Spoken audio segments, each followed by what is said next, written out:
Welcome to County Report this week. I'm Lorna Virgili. Thank you for joining us. Coming up in the next half hour, the state mandates new voting machines for the 2016 presidential election, and the county is showing residents how they will work.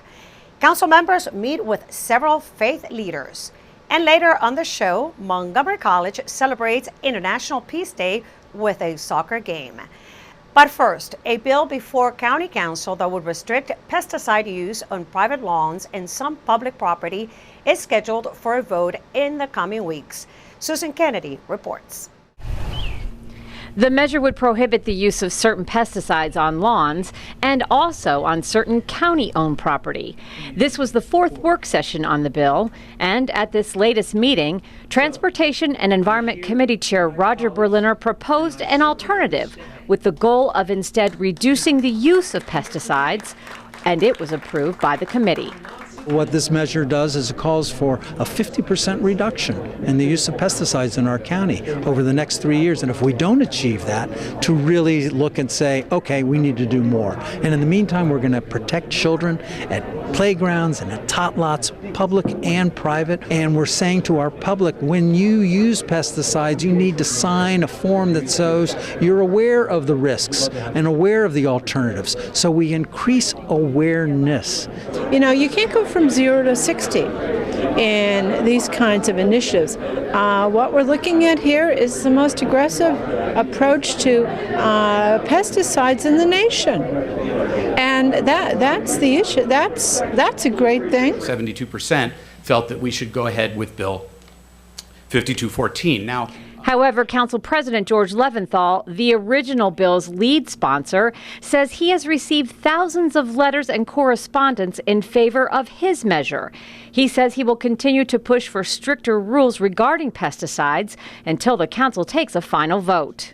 The bill that the committee has approved does not prohibit the use of toxic chemicals on private lawns, and these are chemicals that are clearly known to be associated with a range of cancers, respiratory illnesses, and others. They aren't needed to maintain a green and healthy lawn, and so we really shouldn't be using them. Also approved by the committee was an amendment from Councilmember Tom Hucker that bans pesticide use on county playgrounds, both public and private. If you want to affect the people that are going to be the most closely affected and the most vulnerable, you want to certainly get it to playgrounds. And I think we can tolerate a weed or two here or there. The Parks Department stipulated that they're willing to mechanically remove weeds the way many of us do on our lawns, the old-fashioned way, rather than just spraying pesticides, soaking our playgrounds with pesticides, because I don't want that, and I was very pleasantly surprised today to find out my colleagues don't want that either. The regulation of pesticides is the shared responsibility of federal, state, and local governments, and there is concern that the bill in its current form would be preempted by the state. In the meantime, Councilmember Berliner says that the council will move ahead responsibly in implementing any legislation. It will be the strongest anti-pesticide measure any major jurisdiction in the United States has adopted. Our job isn't simply to cede to the advocates' will, it is to be responsible in how we move this issue forward. And I feel like this does this in the most responsible way I knew how. In Rockville, I'm Susan Kennedy for County Report This Week. The Maryland Transit Administration held a meeting at the Silver Springs Civic Center to discuss recent changes to the Purple Line project. Adjustments to the Purple Line scope were made after a review to identify ways to reduce project costs. As a result, some requirements have been reduced to achieve savings. The cost savings measures that we're talking about tonight are now part of that request for proposal. So their bids will incorporate those cost-saving measures. The Purple Line is a proposed light rail that will run from Bethesda in Montgomery County to New Carlton in Prince George's County. For more information, visit purplelinemd.com. This week was National Voter Registration Day, and Montgomery and Prince George's counties came together to educate residents about the new voting machines. Executives Ike Leggett and Russian Baker attended an event at Riderwood Retirement Community to demonstrate how the new election equipment will work. Turns out that the state will be using new machines for the statewide presidential election in 2016. And the system features paper ballots and a digital scanner. We have some new voting machines that, from all indications, makes the whole process more accountable. It ensures that we can get our tally of votes sooner, and the voting is less prone to being compromised by those who may look at it from a security standpoint of view. For more information on the new voting system, visit 777vote.org. The city of Rockville will be using these new machines during its upcoming election. And as Rockville 11's Katie Giardi tells us, the city is going all out to make sure residents are registered to vote. The city's Human Rights Commission took to the streets of Rockville with one mission: get people registered to vote for the upcoming November 3rd elections. As many people as possible, thousands if possible. The first stop on their 5-stop mobile voter registration drive, the Rockville Farmers Market, which perfectly describes the purpose of this event: make it easy and convenient to get residents registered to vote. Actually made it really easy to vote. I didn't have to wait till like tax season or anything. I moved, so I just needed to update my information. Once you register, you'll get these materials with even more information on voting in the city, plus the sticker that says, "I registered to vote." Although on November 3rd, voters will not be electing the next president, Rockville voters will be electing the city's mayor and council. The things that are involved in the federal and state are a little bit different than those things here locally. And so you want to make sure that those things that impact you on a daily basis are the ones that you would vote for, the things that you would vote for. And the people that can help you do that are your mayor and council. I think it's always important to vote. You never realize what the little things are and how much of your vote counts towards what goes on in your community. And while the mobile voter registration event was a success, it's just the start. The ultimate goal is to actually vote. Don't worry if you missed the mobile voter registration drive. You can always register to vote at Rockville City Hall and other Montgomery County locations. For a list, head to our website, www.rockvillemd.gov, and head to our elections page. From your 2015 Rockville Election News Headquarters, for County Report This Week, I'm Katie Giardi. Residents can also participate in early voting on Saturday and Sunday, October 24th and 25th at Rockville City Hall. Montgomery County Council President George Leventhal held his first briefing with reporters since the council's summer recess this week. And the first topic he wanted to talk about was rapid transit. And my message is that we need to take a step-by-step approach to the issues of transit and transit funding, that we need to determine how much bus rapid transit will cost before we go to taxpayers and explain to them that they have to pay for it, that we're not ready to do that yet. And in particular, I think we are not in a position to submit the proposed transit authority legislation to the General Assembly again in 2016. I think if we do that, the outcome will be the same as it was in 2015. And if you lose this debate twice, it's going to be awfully hard to bring it back ever again. So I think our major focus now, as I say in my statement, should be in ensuring that the Purple Line is a satisfactory experience for its users, working closely with the state. Leventhal also discussed transit funding at a roundtable sponsored by the White Flint Partnership. You can read the remarks he delivered at that event on the County Council's website. Coming up on County Report This Week, council members lend an ear to several faith leaders. We'll tell you why. And Executive Ike Leggett celebrates 15 county companies that have taken the lead in measuring the energy they consume. Stay tuned, we'll be right back. As a new American, I didn't know how to find a good job, start a business, get insurance or legal advice, further my education, find affordable housing for my family. It is very hard. That's why we have the New Americans Expo. This informational fair will take place on October 4th from noon until 6 at the Civic Building in Silver Spring, Maryland. Come and explore. You'll find all the information you need to succeed as a new American. Hope to see you there. Did you know there are more than 10,000 county government phone numbers? But there's only one number you need to remember for non-emergency calls, 311. MC 311 is Montgomery County government's online telephone information system. Need information? Have a problem or complaint? Trying to locate a county government facility? Call 311. The call center is open Monday through Friday, 7 a.m. to 7 p.m. The website is available 24 hours a day, 7 days a week. Welcome back to County Report this week. I'm Lorna Virgili. The Montgomery County Council hosted a town hall meeting to hear from faith leaders which issues matter the most to their congregations. My MC Media's Alini Barros reports. More than 100 leaders of the faith community gathered at a town hall meeting to ask council members questions about issues such as land use, religious holidays, and affordable housing. Oftentimes we don't really communicate together, but this one really brought us all together, and we all have almost every question applied to all of us. And this is great to know that other people have needs, the same needs that we have. Council members agreed that affordable housing is a top priority for the county government. And I'd like to hear from each of the county council members, what commitments can you make to increase affordable housing in our county? One of the resolutions that I sponsored and that was unanimously passed by our council was to turn to our county and say, every time you redevelop county property, look at affordable housing.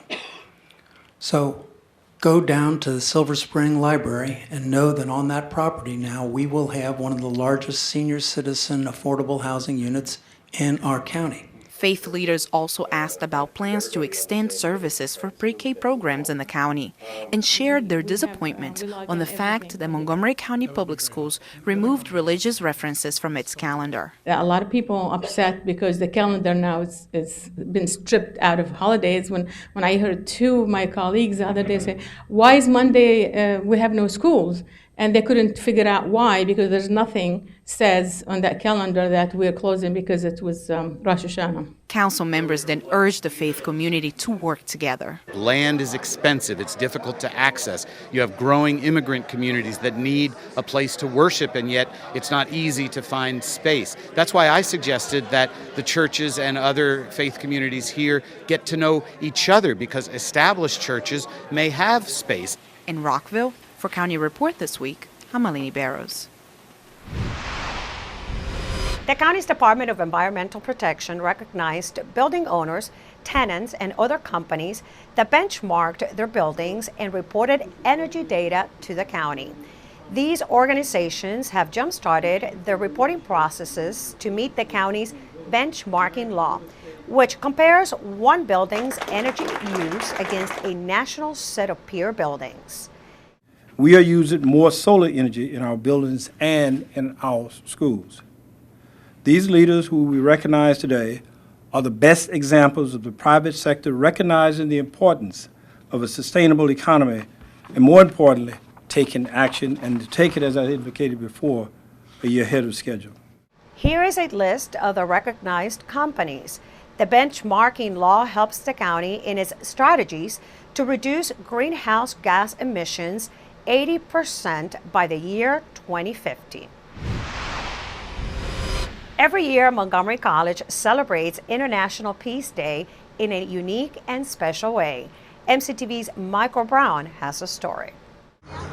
International Peace Day is dedicated to spreading the ideal of peace among all nations. 8 years ago, MC Germantown campus professor Sally McLean founded and organized the event. When my husband died, I thought, well, I'll join the Peace and Justice Committee in Rockville. And they said, we want soccer for peace and justice. I said, I'll run it in Germantown, and it took off here. McLean has used soccer as the centerpiece of the event since the beginning. September 21st is the day all over the world where peace is celebrated. And soccer is a universal game. And I thought, well, I'm a soccer mom. How am I going to get money to foot all this with the cost of all this? My husband died. I had a foundation with Montgomery College. Faculty were extremely generous and gave a lot of money, and we were able to buy equipment. And I thought, we're going to do this every year. And so that's what we've been doing. My husband used to teach math here, Phil McLean. And so in his honor, we've been doing this. MC students from all 3 campuses came out to support the cause of peace and play the game they love. First of all, I'm here for the cause. Basically, is for world peace. Basically, so yeah, I'm here for that. I'm supporting that. You know, we need to come together. We are all humans on this planet, so just come together. You know. Players from MC's men's and women's soccer teams were also on hand to enjoy the games, offer some helpful playing tips, and support the cause. It's Peace Day. I've been here before. I think it's great. It brings people together.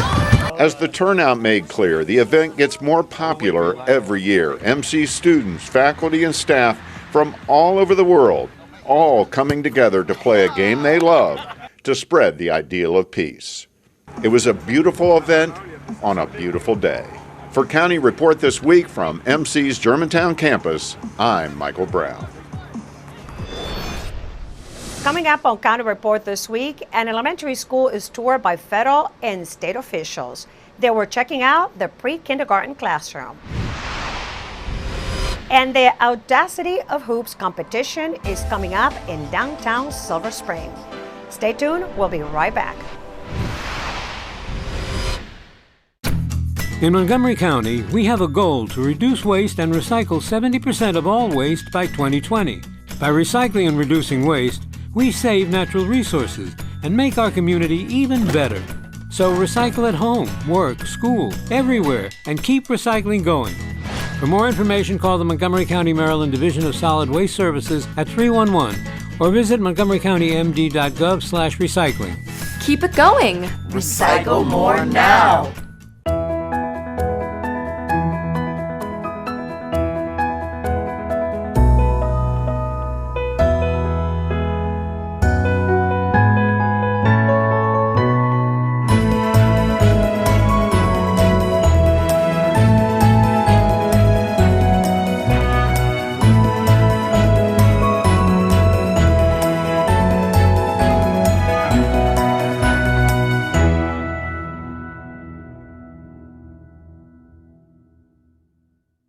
We did not lose the war in Vietnam. We quit. And it just made it so much harder for all those guys that were wounded. You look and you see the guys beside you and around you. We realize you're all Americans. And no longer are you a particular race, you're a soldier. I became the first resident of the Hanoi Hilton. We're going to come out of there, but we're going to come out of there with our honor. On Saturday, October 24th, join Bob Schieffer at the universities at Shady Grove as we honor our more than 13,000 Montgomery County veterans who served in the Vietnam War.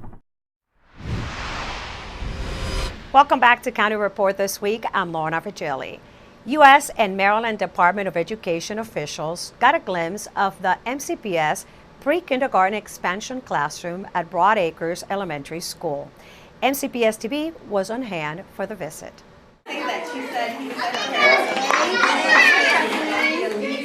And so today's event at this school was to highlight the PreK expansion classroom and specifically what it means to families and children that attend here.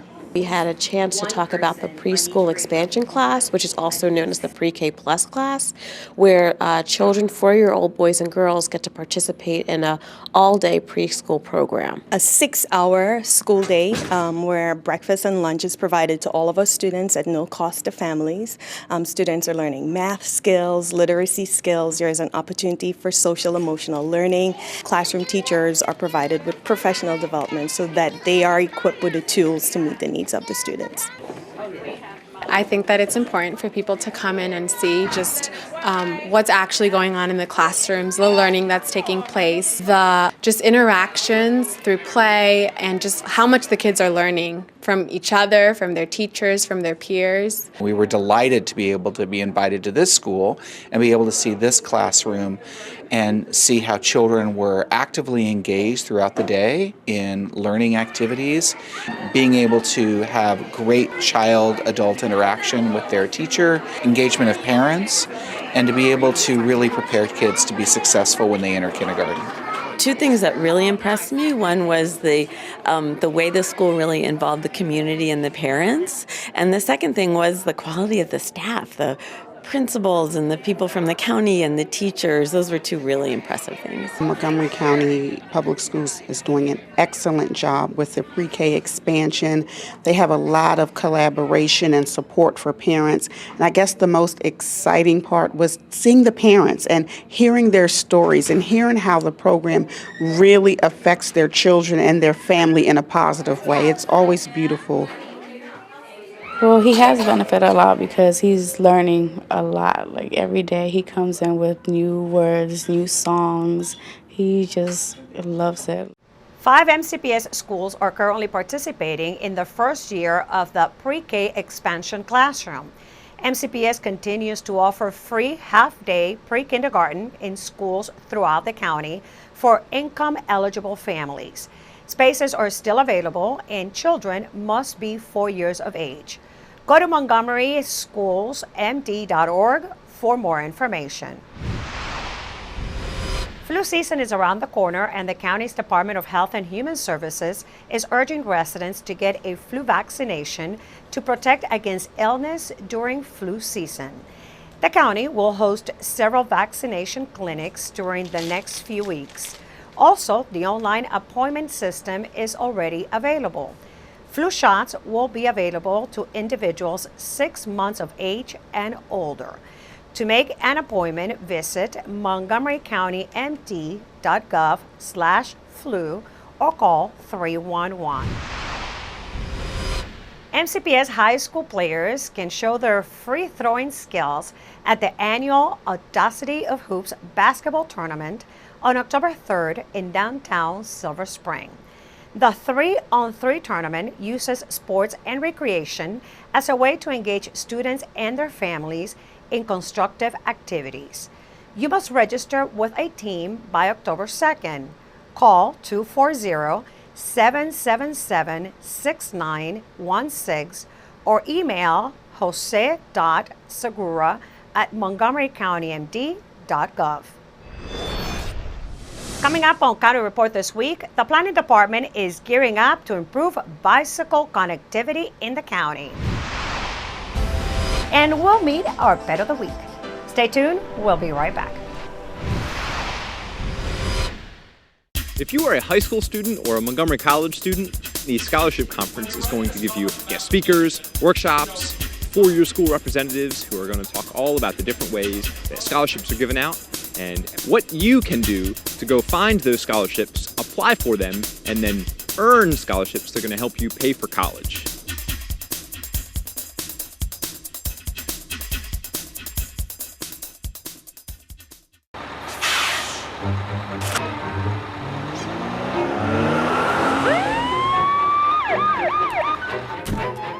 Hey, mister! Down here. You illegally passed the stop school bus. I'm placing you in timeout. And this timeout means big fines, plus you really could have hurt somebody. That's why school buses are being equipped with video cameras to help kids like me stay safe. So respect the bus.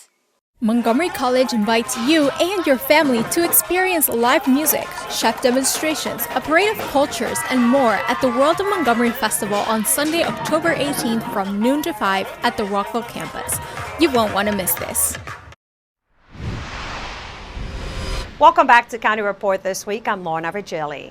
The Montgomery County Planning Department is gearing up for the comprehensive update to the county's bicycle master plan, with a series of community meetings and a cool interactive map.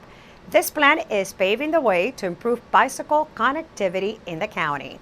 We stopped by at a recent kickoff meeting to learn more about this exciting plan. Places that people want to. Tonight we're holding our third kickoff meeting for the Bicycle Master Plan here in Silver Spring at the Planning Department's headquarters, where we're going to talk about the Bicycle Master Plan, the process that we're going to follow to work through the master plan, and generally the process. Following that, we are going to be working on developing the methodology for the master plan. It's going to take us about 6 months to work through that process, where we're going to look at how we can use the best data and metrics to really understand the need for bicycling in Montgomery County. I'm very interested in this effort to provide better bicycling environment for citizens of Montgomery County. I am a bicyclist myself, I bicycle pretty much all the time. I gave up my car 20 years ago. We've heard a lot about the plan, and so far it seems like they're very much on the right track. Focusing not just on the riders we have today, but who we could have in the future. You know, looking at 8 to 80, young and old, and looking at stress, I think is the right way to go. I would like to see accessibility for riders of all levels. I think it's great that we can make it accessible to the commuters, but I want somebody to point out, where are the family-friendly places? Where is that great ride for somebody who's new to cycling? Where is that great ride for the experienced rider? Well, behind me, there's a bicycling concerns map. This map allows residents of the community, employees of the community, to identify a number of different potential concerns in the county that they experience when they're riding daily. You can identify whether there's poor pavement quality. You can identify whether there's a lack of connectivity, where you really can't get from point A to point B because there's lacks low-stress bicycling infrastructure. There's other issues such as excessive speed by traffic, excessive traffic volume that can really deter cyclists. So the idea of this map is to get feedback from the public. It's nice to see a real comprehensive vision rather than us trying to just, pick or advocate for little things here and there, but to have a real holistic vision that I think will help the county prioritize it and just continue to raise the profile and importance of biking within Montgomery County.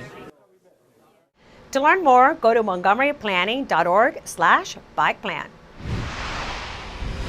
It's a story that has received international attention. A cat owner who was dying wrote a letter to the person she hoped would adopt her beloved orange tabby when she was gone. MC Media's Cindy Pena has the story of Susie the Cat. We don't know the woman's name, but we do know she dearly loved her cat Susie. Susie's owner was dying, but she summoned the strength to handwrite a letter to Susie's new owner. She writes, "Dear friend, thank you for adopting my friend, Susie." Susie came to the Montgomery County Animal Services and Adoption Center in June. The owner's son brought the 5-year-old orange tabby, along with a letter that explains in great detail Susie's shyness and personality. That letter was passed around among the staff and volunteers who work here every day with hundreds of dogs and cats, and it got to them. Just that she cared about the cat so much that she wanted the new owner to know about her. The emotional story of Susie the Cat got the attention of the Huffington Post and then went viral, seen in the media all over the world. But while Susie's story is somewhat unique, it's not all that different from many of the animals that are brought here after their owners have died. Lori Wheathall's neighbor died after a long battle with cancer a few weeks ago. These were her children. She didn't have any actual human children. She only had children with paws.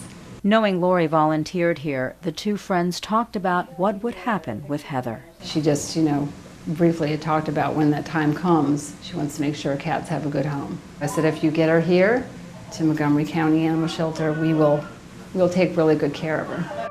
After 55 days, Susie the cat was finally adopted by someone who was ready to care for a shy cat who loved being petted and spoiled. We found a very nice young lady who has a very shy cat at home, who she knew it would take a long time and knew kind of how to handle a cat like that and how to give her space so that she can come out of her shell. So we're hoping the same is going to happen with Susie.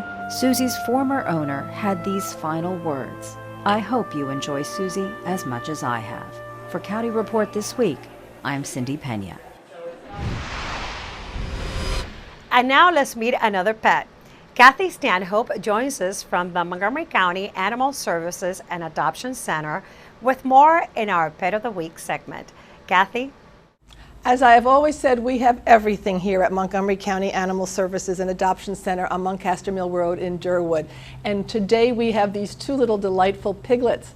They are only 3 months old. They have been given up by their previous owner, and they are looking for a home. They can be adopted individually, or they can be adopted together, and they are fairly well bonded. But you do need to know something about raising pigs. So give us a call at 240-773-5900, or visit the piglets on the web at montgomerycountymd.gov/ASD. And with that, we close this edition of County Report This Week. Remember to like us on Facebook and to join us again at this time every week for a look at what's going on inside Montgomery County. I'm Lorna Virgili. and thank you for watching.